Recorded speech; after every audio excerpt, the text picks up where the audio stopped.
It's now time for the Mike Wagner Show, powered by Sonic Web Studios. Visit online at sonicwebstudios.com for all your needs. The Mike Wagner Show can be heard on Spreaker, Spotify, iHeartRadio, YouTube, iTunes, Anchor FM, Radio Public, and the MikeWagnerShow.com. Mike brings you great guests and interesting people from all across the globe. So sit back, relax, and enjoy another great episode of the Mike Wagner Show.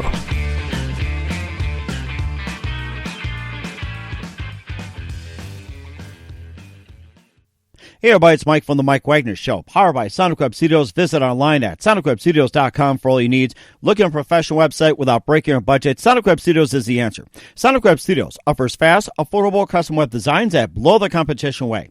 Call today at 1-800-303-3960. That's 1-800-303-3960. Or email to support@sonicwebstudios.com. Mention the Mike Wagner Show, get 10% off your first order. Sonic Web Studios, take your image to the next level.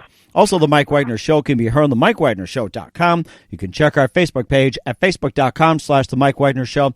You can download and listen on Facebook, SoundCloud, Spreaker, Spotify, and iHeartRadio. Also on Anchor FM, Radio Public, iTunes, Google Play, and over 35 podcast platforms. Take the Mike Wagner Show with you on any mobile device. Subscribe to the Mike Wagner Show on the YouTube channel. Also follow the Mike Wagner Show on Instagram and Twitter today. We're here with author James Wallace Birch. He's out of Northern Virginia, and he's got a new book called If You Find Emory, Walden, and he also wrote beforehand Discontent, Disappearance of a Young Radical. He's been writing books for quite some time and has an amazing story to tell as well, too. And, of course, he wrote about his high school friend, Emory Walden. We'll talk more about that. And, of course, he's just a big influence on many things and how he got started. And live, ladies and gentlemen, from Northern Virginia, the very, very talented James Wallace Birch. James, good morning, good afternoon, good evening. Thanks for joining us today. Hey, Mike, thank you so much for the opportunity. I'm really thrilled to be here. Really thrilled to talk to you. Fan of the show, so it means a lot to me. Well, that's fantastic. I'm looking forward to having you as well, too. And you wrote a book called If You Find Emory, Walden, and you also had a previous one called Discontent, Disappearance of a Young Radical. And we'll talk about those two books, especially your new one. But first, tell us how you got started in writing. Yeah, so I mean, as a kid, I think we're always thinking about what we enjoy and, what our talents are. And some people, it's baseball or whatever it is. I always kind of liked stories, and as I got going through school, I had these really long bus rides. A lot of listeners probably can relate to that, or really long walks to school, that kind of thing. And I would just sit there and try to keep myself occupied. This is before, obviously, smartphones and all these things. So just sitting there staring out the window, and I'd start thinking of after story after story. And of course, I didn't bother writing any of them down at that time. It's just something you're doing to pass the time. And so as I got older, got into college, and I'd take a lot of writing classes and do that kind of thing that probably a lot of other writers did. It's just kind of creative writing classes and writing papers and that sort of thing. And my friends would always say, "Hey, you're pretty good at this." Well, one day in college, this kid whose name I mentioned comes to me and he says, "Hey, you're a pretty good writer. Why don't you do me a favor?" And I got this college paper that I got to write, and it's due tomorrow, and it was for a final or something. And I don't want to write it. I'll pay you some money to do it. And I thought to myself, somebody wants to pay me money to write something, So I was kind of like, whoa. So I looked at it and I said, no, I'm not doing this. It's not something I could help you out with, even if I wanted to. I didn't know anything about the topic, but just the idea of, someone, hey, you have a skill, you have a talent at this, and it's worth something, what I mean? Kind of, it's worth some money, so to speak. And so that got me thinking about sort of the process of trying to take something that was a hobby to me and say, okay, how can I, start to kind of put words on paper and find ways to do that, as a hobby and as a way to maybe make a little bit of money and that kind of thing. And so I guess it's, I would say that's sort of how I got started, is other people coming to me and sort of taking interest in what I was doing. That is fantastic. What's that one moment that influenced you into writing Once for All? What was that aha moment that said, this is what I'm going to exactly do for the rest of my career? Oh, maybe it was that moment. I don't know. I think it's one of those things. It's like the ocean. You watch it long enough, and you kind of lose sight of the waves and kind of how things are going. It's sort of there, and so you sort of wake up one day, and that's what you're doing, and so I wouldn't say that there was really a moment. Maybe that was that moment, but it was just kind of that process of growing and finding what I love to do and love to talk about and tell stories and that kind of thing. And I think if anything, you put your mind to something and you get really into it and you work hard at it. Eventually, you can you sort of wake up one day and you go, oh man, look at these things that are happening for me, and it's really rewarding. Mm-hmm. And who are some of your favorite writers and authors growing up? Oh, so many. Kind of all over the place. I was really into the 20th century kind of stuff. When the stuff that they make you read in school, and I know I didn't like all of it by any means, but when you're, some of those stories they make you read, some of them are kind of cliche, but things like J.D. Salinger, A Catcher in the Rye, really had a big impact on me. Kind of to see somebody, sort of a story about somebody who was kind of a punk and kind of a misfit and kind of, sort of not happy with the status quo of things and kind of wants to rebel with it. That's how I felt in a lot of ways. So definitely J.D. Salinger. I was a big fan of Hubert Selby Jr. He wrote a book that was made into a pretty famous movie a while ago. It was Requiem for a Dream. And so he was pretty out there in terms of stuff he was writing about, real kind of controversial stuff, and bad guys and bad characters and misfits and that sort of a thing. And then I would say I was a big fan of F. Scott Fitzgerald. I always kind of wished I could write as poetically as he could, and I always thought that his stories were also kind of about outsiders and misfits. I mean, a lot of people know The Great Gatsby and the movies that have been made about it and read the book, and kind of this idea of this wealthy person, this really wealthy Gatsby character, but, in a sense, he was kind of an imposter, and he was trying to sort of fit in, and he felt like an outsider. So I think that's kind of the thread. I always liked people that were writing about sort of outsiders and people that couldn't quite fit into the mainstream of society and what society expected of them. Mm-hmm. And what are some of your other favorite books that you enjoyed? Well, I would say that Hubert Selby Jr. has a really good book called Last Exit to Brooklyn. In school, I liked The Invisible Man. It was kind of a bunch of short stories by Ray Bradbury. Huge fan of basically everything that F. Scott Fitzgerald did. This Side of Paradise was probably one that really got me wanting to write stories about a young guy that kind of was, again, kind of trying to fit in. In this case, he's going off to Princeton. And then probably my favorite book, which I failed to mention, is a book actually by George Orwell, which everybody knows George Orwell for the 1984, the Animal Farm thing. But he wrote this book called Coming Up for Air when he was a lot younger, and it was really more about just this in this case, and just this guy, and he kind of wins some money. I can't remember, gambling or something. He comes into a little bit of money. He kind of decides to sort of escape for a little while from his responsibilities with his family and things, and kind of goes off exploring his life and kind of gets into trouble. It's really interesting. It's amazing you mentioned George Orwell as well, too, and I remember reading Animal Farm a while back. What are your thoughts on Animal Farm? Yeah, I read it in high school, and I can't say I truly understood it at the time, and obviously they taught it and kind of, talked about it as a, sort of a tale of caution about sort of totalitarian states and things like that. And I thought it was sort of really interesting the way that George Orwell kind of created this whole world on this farm, and then was able to make this bigger story about life and about the world, and and like using these characters, and as so maybe silly as it is, pigs and the cows and whatnot, kind of talk about who we are as humans and kind of how we are sort of the same thing. And that definitely was a huge influence to me. And what are your thoughts on the movie adaptation as well, too, of Animal Farm? No, I don't know if I honestly don't know if I've seen it. Okay, I thought you might have for some reason too, but we'll talk about your latest book as well, too. But first, listen to The Mike Wagner Show at themikewagnershow.com, powered by Sonic Web Studios. Visit online at sonicwebstudios.com for all your needs. Look at a professional website without breaking your budget. Sonic Web Studios is the answer. Sonic Web Studios offers fast, affordable custom web designs that blow the competition away.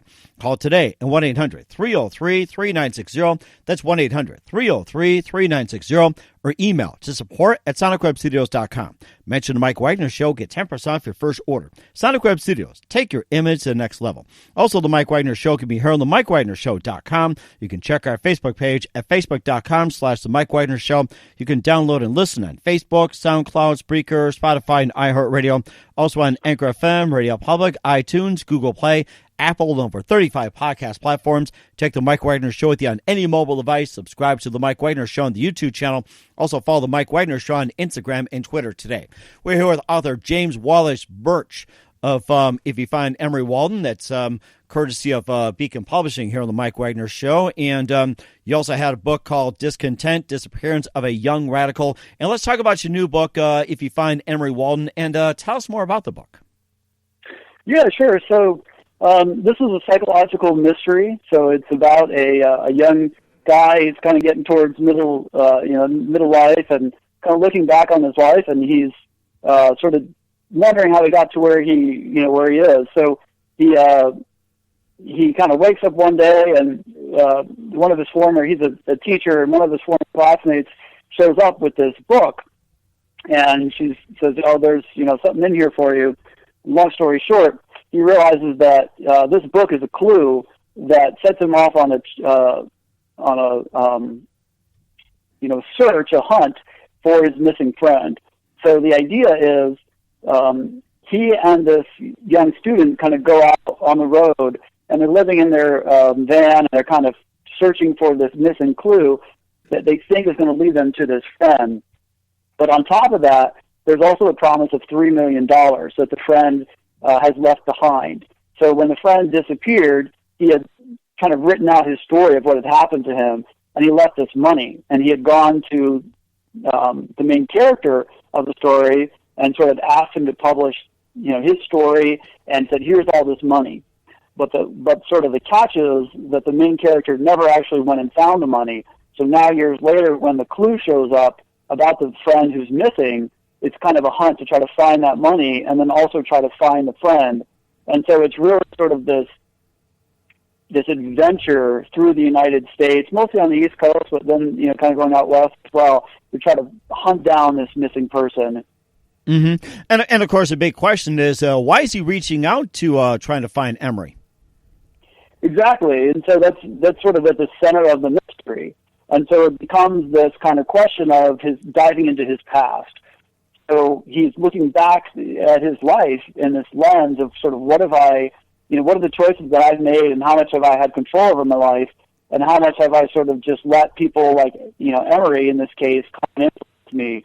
And so it's also sort of a walk down sort of the nostalgia of people, it's kind of the late 90s, early 2000s, sort of that time period, and he's sort of visiting back to it and trying to figure out, unwind this mystery and the different clues that are being sent out to him. Mm-hmm.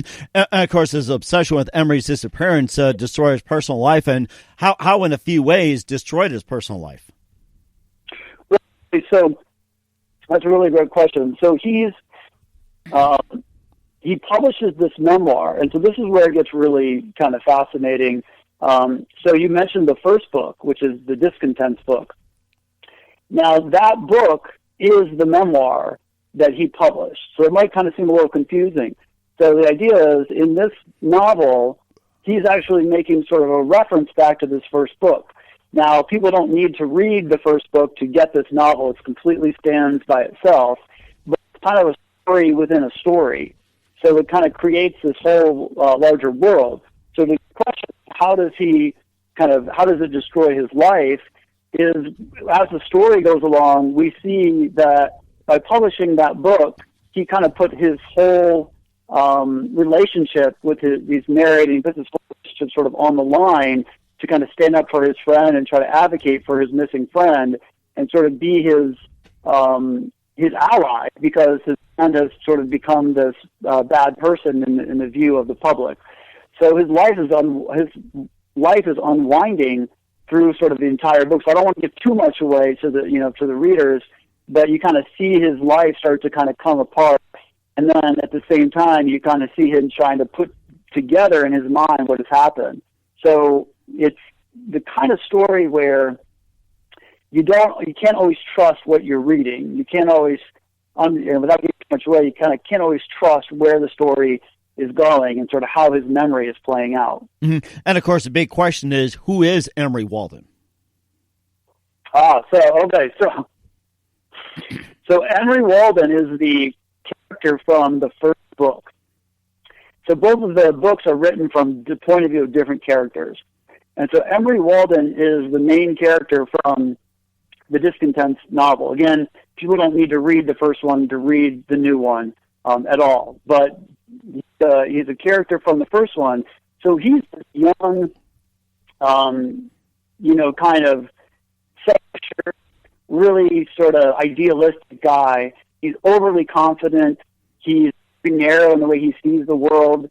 He thinks that kind of everything he believes is the way the world is. And so in the first book, we see sort of how his life falls apart. And so he's your sort of typical overly confident, outspoken, loud person who basically goes through his life not really caring what anybody else thinks and what anyone else sort of thinks of him. And his overconfidence is sort of doing without giving too much away. Mm-hmm. And, of course, we'll talk more about the first book, Discontent's Disappearance of a Young Radical, in just a minute. But first, listen to The Mike Wagner Show at themikewagnershow.com, powered by Sonic Web Studios. Visit online at sonicwebstudios.com for all your needs. Look on a professional website without breaking your budget. Sonic Web Studios is the answer. Sonic Web Studios offers fast, affordable custom web designs that blow the competition away. Call today at 1-800-303-3960. That's 1-800-303-3960. Or email to support@sonicwebstudios.com. Mention the Mike Wagner Show. Get 10% off your first order. Sonic Web Studios. Take your image to the next level. Also, the Mike Wagner Show can be heard on themikewagnershow.com. You can check our Facebook page at facebook.com/The Mike Wagner Show. You can download and listen on Facebook, SoundCloud, Spreaker, Spotify, and iHeartRadio.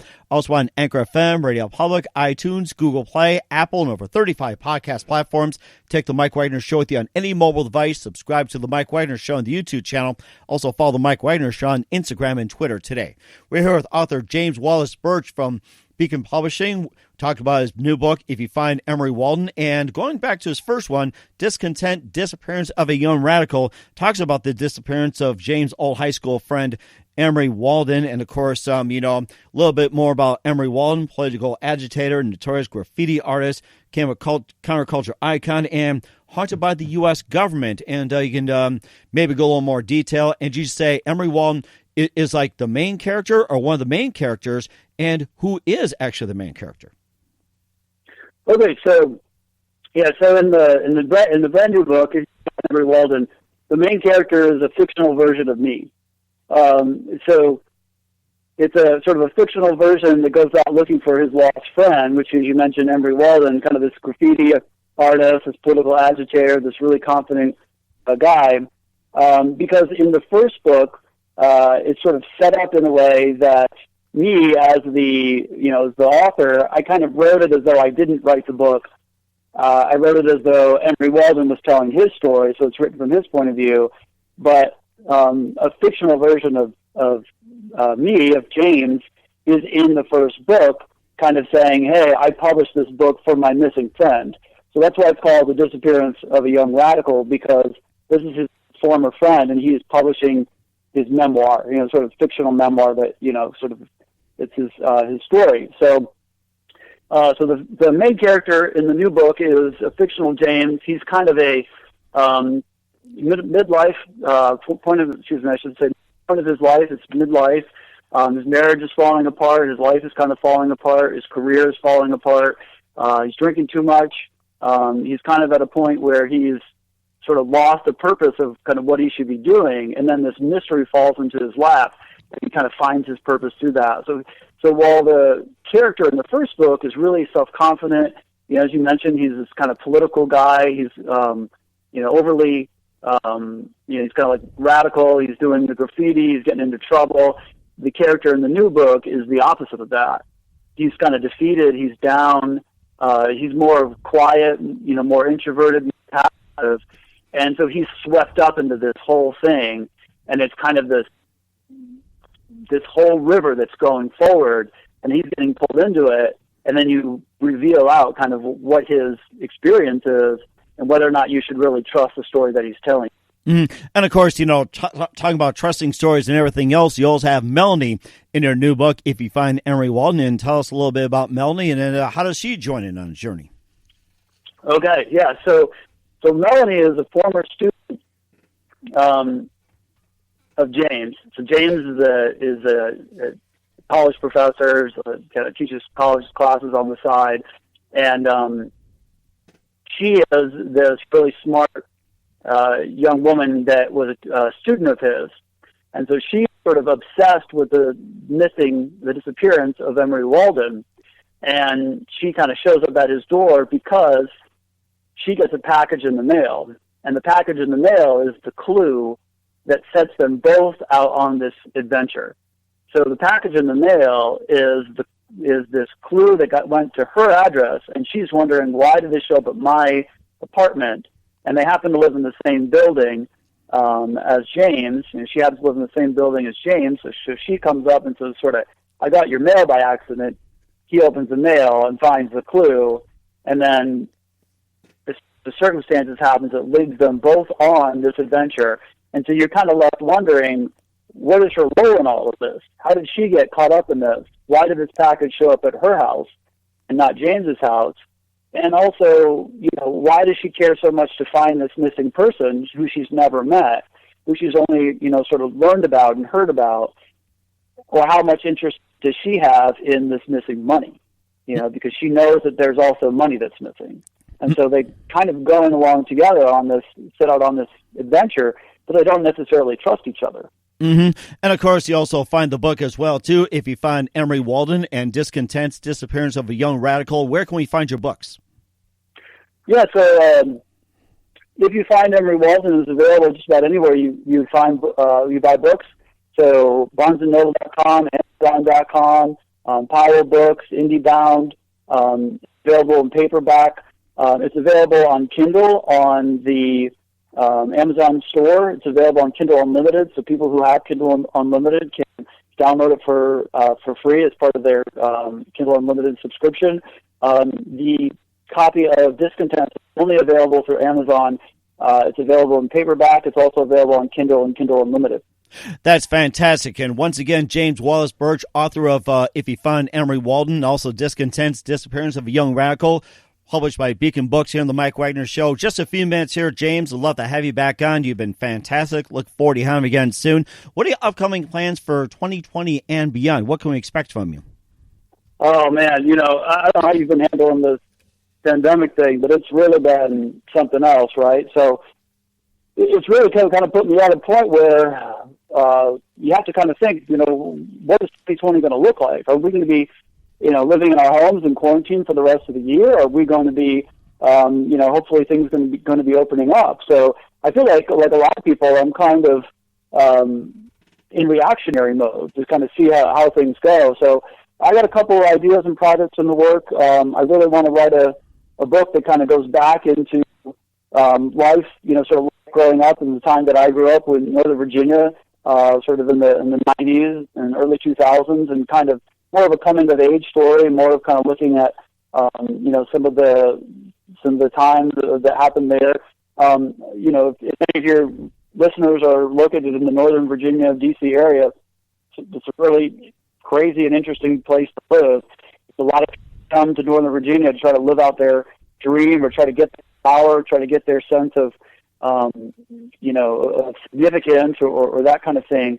And as we think about, that kind of world, there's so many stories that you can tell in that, because so many people come for their dreams, but their dreams don't necessarily come true. So, you've probably seen a million movies about Los Angeles. You've probably, books, these types of things, and people go out there to be famous and make $1 million and as a director or actor or whatever, singer.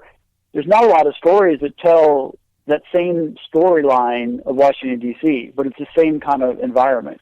People flock there because there's power and there's money. And so there's a lot of opportunities, stories there. So that's kind of one project. And then, just kind of thinking about how, podcasting and some of these other things that we can do now that we're in the stay-at-home world and kind of having to stay far away from each other. And so I'm kind of trying to mull over some ideas there. It's a really interesting time to be alive. Mm-hmm. It does sound like it as well, too. And who do you consider biggest influence in your career? Oh, man, that's a tough one. That is a tough question. The biggest influence, one thing we haven't talked about, it's been a huge, huge influence on my writing, actually, is music. I really grew up listening to a lot of these bands that were popular.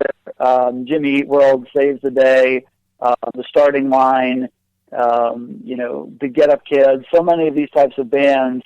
And I think one thing I kind of failed to mention when you were asking me earlier on, like getting into writing, I have no musical talent. I couldn't play the drums. I couldn't play guitar. I tried. I was horrible at it. So since I couldn't do music, I figured, maybe I could write some songs. Well, none of my friends could play any instruments either. All right, well, then we got to start kind of getting into stories. So the biggest influence in my career, I would say, is the music that I listened to growing up. It really has shaped the way that I tell stories. Mm-hmm. And that's fantastic as well, too. There's nothing wrong with that, story behind the song or song behind the story. You can look at it that way. And what's the best advice you can give to anybody at this point? The best advice I can give to anybody is you have to be willing to look at your life and drop everything that isn't essential to who you want to be, what your happiness is, and what your goals are in your life. And I think we live in a world where there's so much going on. We have so many responsibilities. There's so many things pulling us in so many different directions. And I think that there's a tendency for people to try to get more and more complex and try to add complexity and try to do more and try to be more. And I think that we would be better off if we sort of stepped back and said, okay, rather than adding more and more and more, let's strip some stuff back and focus on what it is that we think makes us really happy and that takes our skills, takes our passions, and helps them, to the world and help impact other people or help, create art for other people or, do good in the world, whatever it is that we want to do that we care about. Strip away all the other stuff and focus on what you really, valuable member of, whatever group or whatever society that you want to be a part of. Mm-hmm. That is exactly a good point as well, too. And once again, author James Wallace Birch of If You Find Emory, Walden, published by Beacon Publishing here on the Mike Wagner Show. James, big thank you for your time. You've been fantastic. Looking forward to having you again soon. Once again, tell us about your upcoming projects, what's your website, how do people contact you, where can people purchase your books? Yeah, absolutely. So people can find me on Instagram at James Wallace Birch. That's Birch. They can find my website at jameswallacebirch.wordpress.com. They can find my books on Goodreads, the book social network. They can find all of my books, as I mentioned before, on Amazon, Barnes & Noble, these types of places. That is fantastic. Once again, James, a big thank you for your time. You've been fantastic. Looking forward to hearing you again soon. Do us a favor, keep us up to date. Love to have you back on sometime in 2020 and beyond. You've been great. Hey, Mike, thanks so much. I really appreciate it. Thanks for listening to The Mike Wagner Show, powered by Sonic Web Studios. Visit online at sonicwebstudios.com for all your needs. The Mike Wagner Show can be heard on Spreaker, Spotify, iHeartRadio, iTunes, YouTube, Anchor FM, Radio Public, and themikewagnershow.com. Please support our program with your donations at themikewagnershow.com. Join us again next time for another great episode of The Mike Wagner Show.